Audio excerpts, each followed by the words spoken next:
October 27th has been designated by UNESCO as World Day for Audio and Visual Heritage.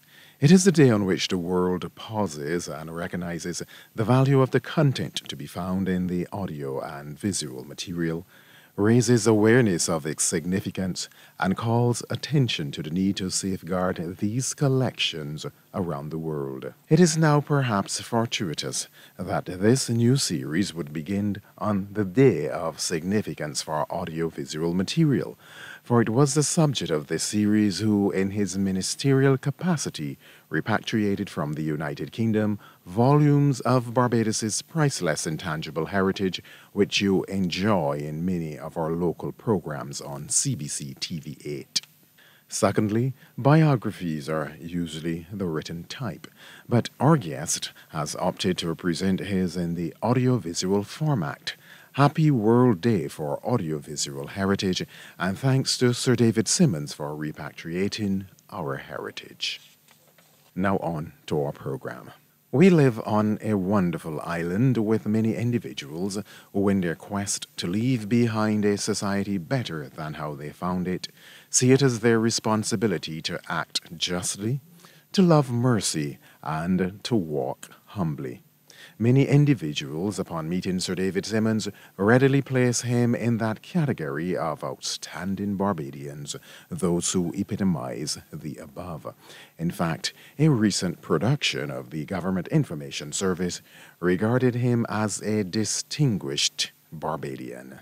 In this new series titled Sir David Simmons, His Life in Focus, you will be given insights into the life of the now retired Chief Justice, including his childhood, pursuit of higher education abroad, experiences of his political and legal careers, exploits as Chief Justice of Barbados, and memories of his chairmanship of the Commission of Inquiry into the 2010 Tivoli Garden operation in West Kingston, Jamaica, among others.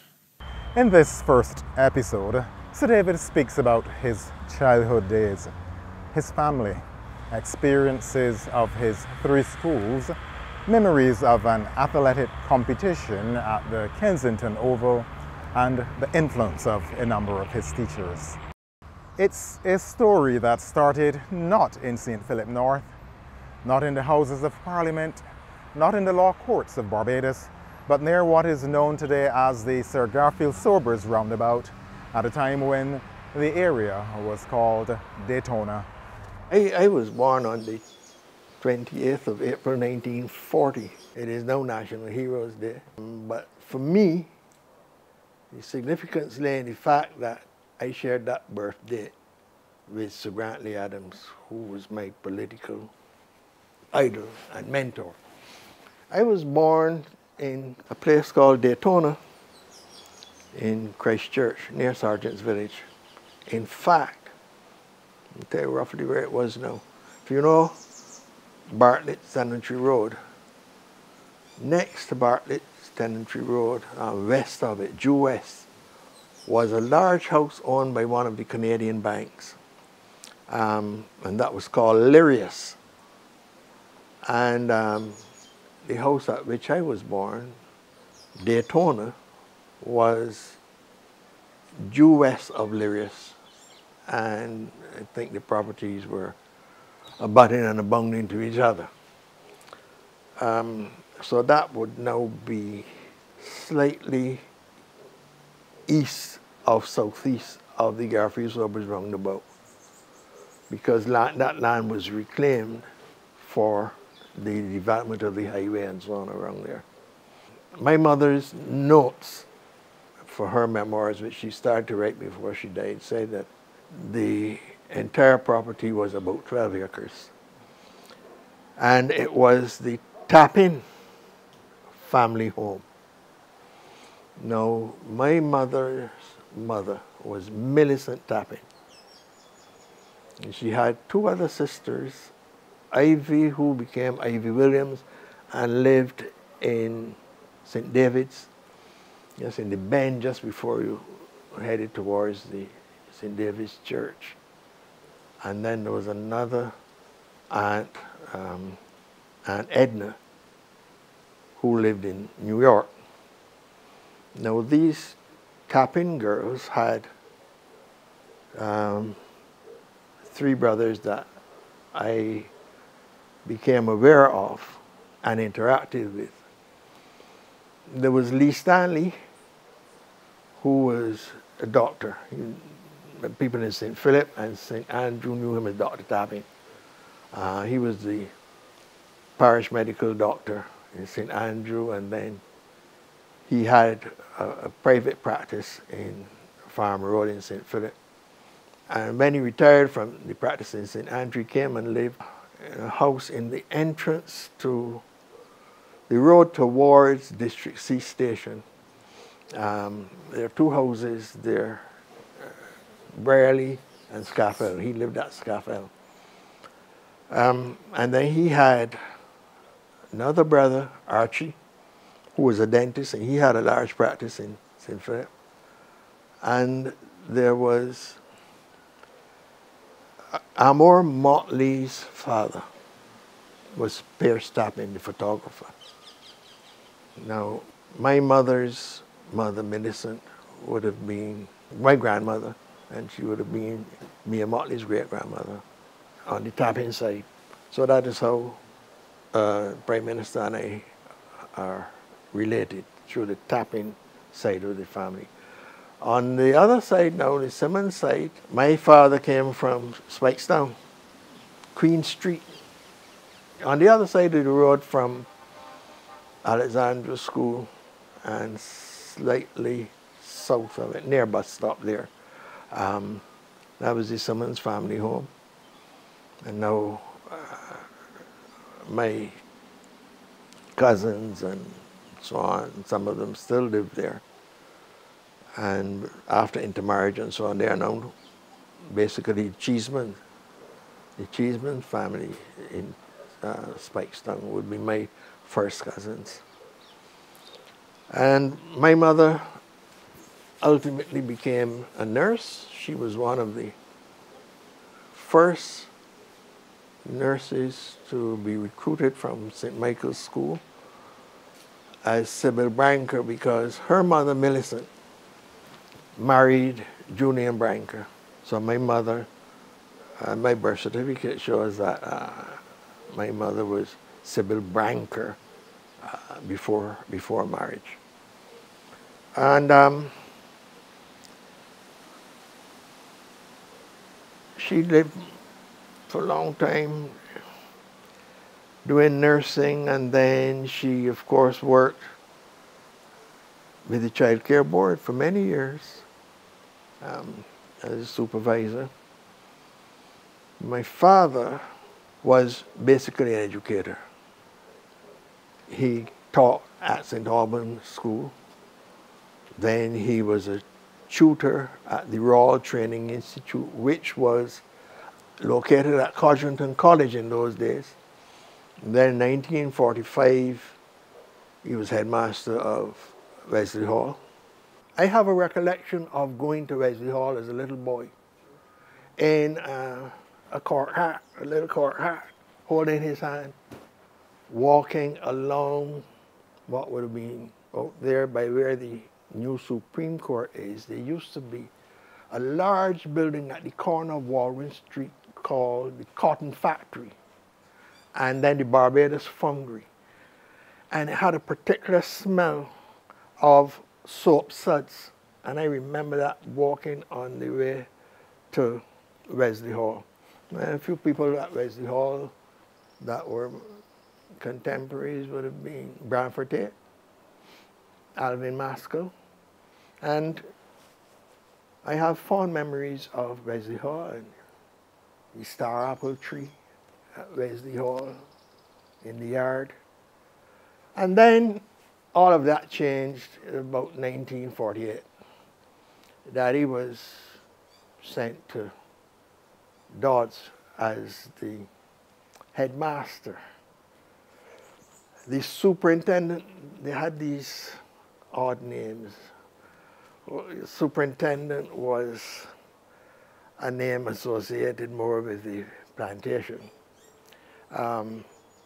But the institution, the reformatory at Dodds was adjacent to the 186 acres that constituted Dodds Plantation, on which the prison is built, part of which, of course, the prison is now built. They didn't use all 186 acres.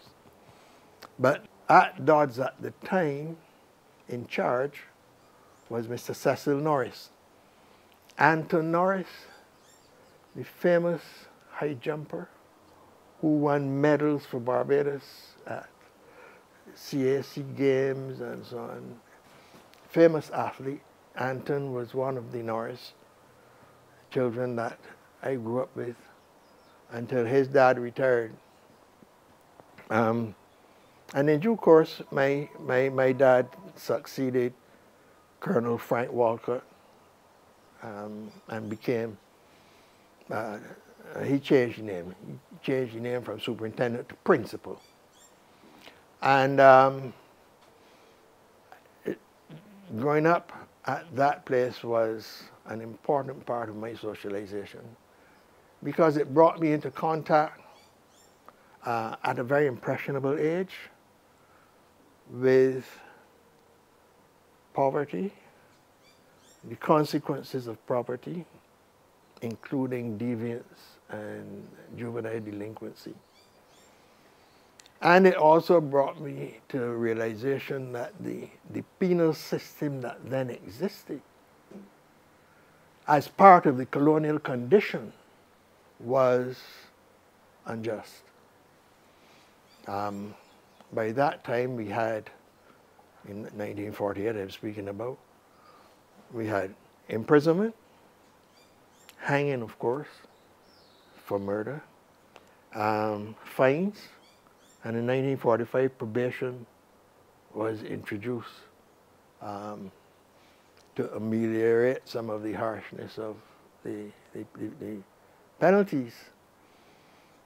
And it is remarkable that we persisted with that limited penal system, penal regime, until way past independence, 1998, when we had the Penal System Reform Act.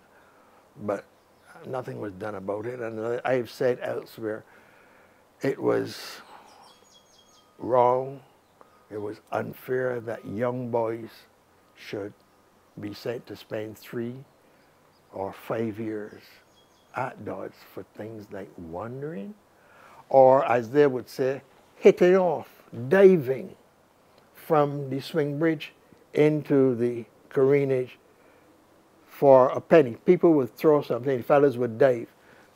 Police would catch you and send you in and charge you for begging alms or some ridiculous thing like that. You got tainted. And those early convictions operated against many Barbadians, prevented them from leaving this country and emigrating. I was fortunate to be able to do something about that and to introduce legislation later on to expunge those things from record and give those unfortunate people a second chance in life.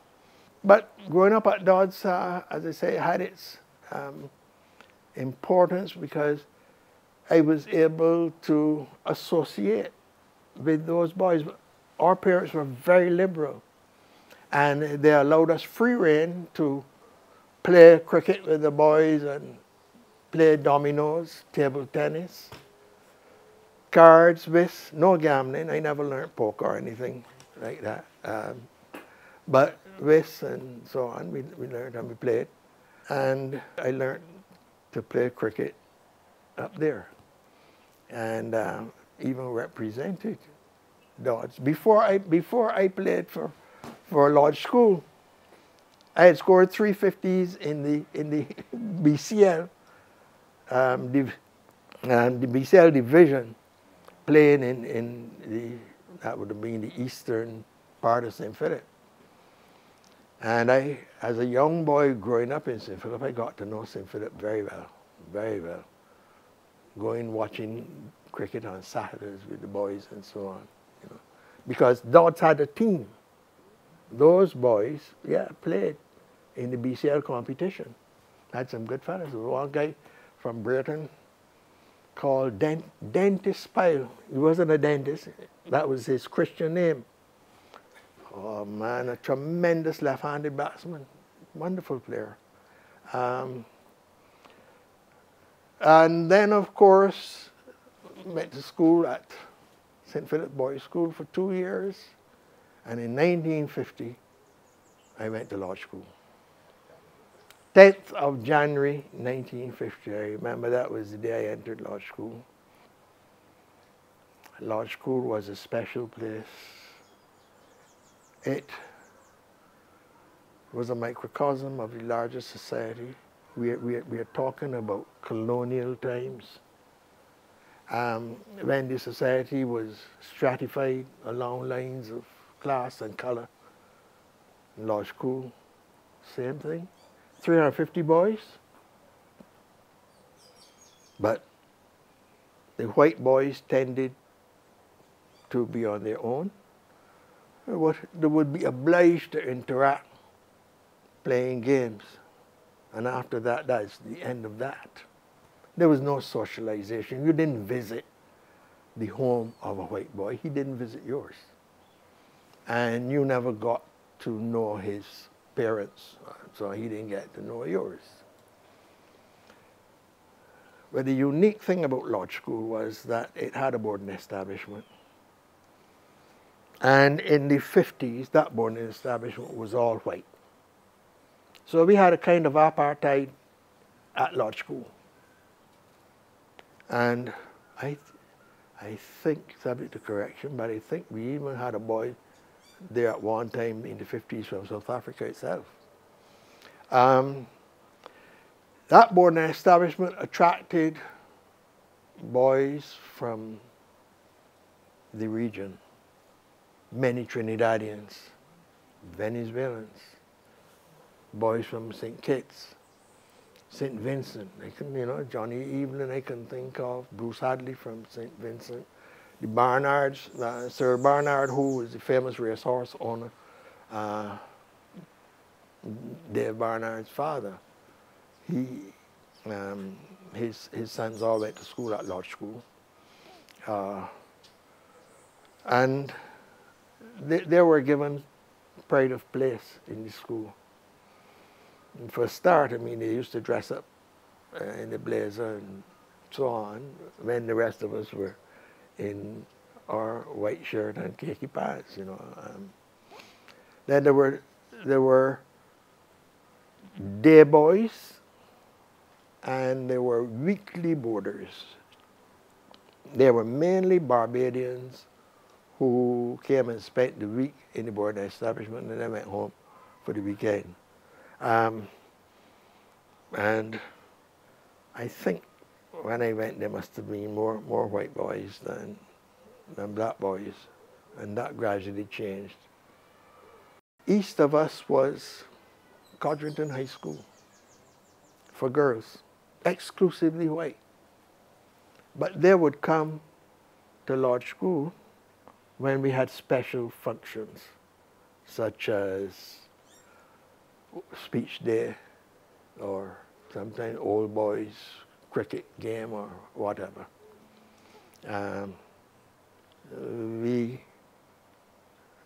We did not reciprocate. One time, it was only the head boy and the prefects who were invited to functions at Codrington High. But those were the times. I studied classics. And perhaps looking back, I don't think perhaps I studied as hard as I should have. Did all right, got my O-levels and 3 A-levels and so on.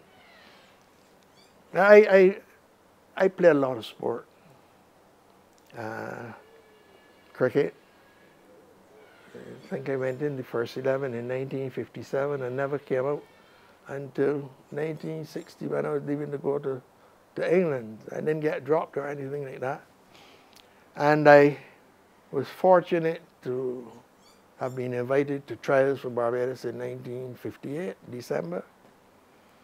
I remember it very clearly. At the same Dodds, I was playing a game at Dodds against a Trinidadian side that used to come over every summer. I better say every year because this was December. Something like Hafiz Khan or a name like that. And they went around Barbados playing. And they played a game at Dodds. I made 58 that day, and by the time there was the news on rediffusion at 6:30, I think it was, I was hearing my name as an invitee to trials.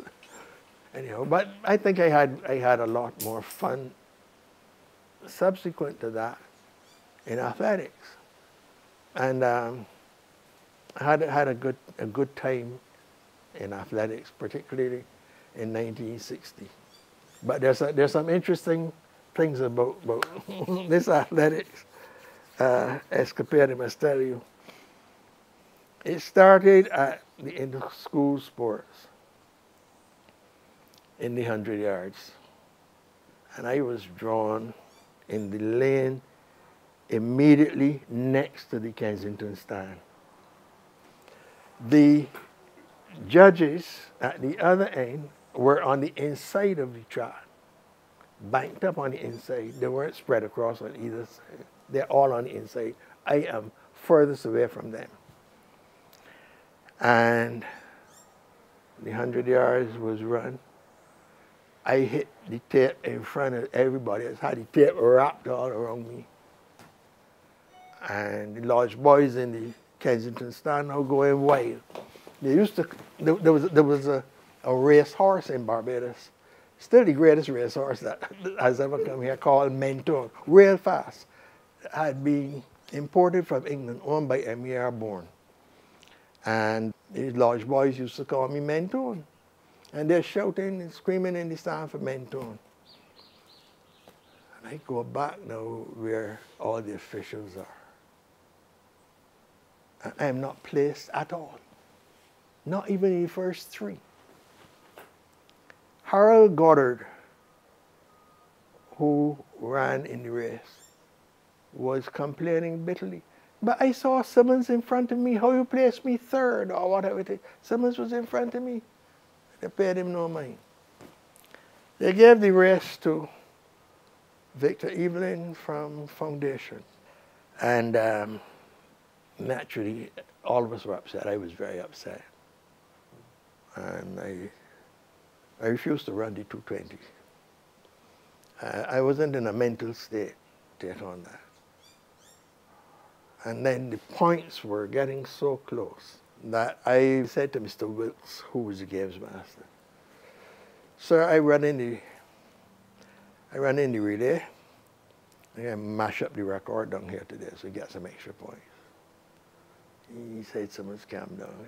Anyhow, what had happened was that an official from Foundation School rushed onto the track and grabbed up Mr. Victor Evelyn and held his hand. And the 3 or 4 judges seemed mesmerized. I said, "Evelyn won." I have a photograph I must show you of the relay, because when it came for the relay, I had so much adrenaline, anger, and energy that when Mike Hoyes, Dr. Michael Hoyes, Fab's son, when he handed over to me to run the last leg, I ran so fast. There's a picture of Victor Evelyn yards behind me. And I did something I should never have done. With the anger, having won, and with all the emotion, I took the baton and I threw it over the sight screen at the southern end of Kensington. We broke the record and we got a few more points. Law School lost those championships by 2 points.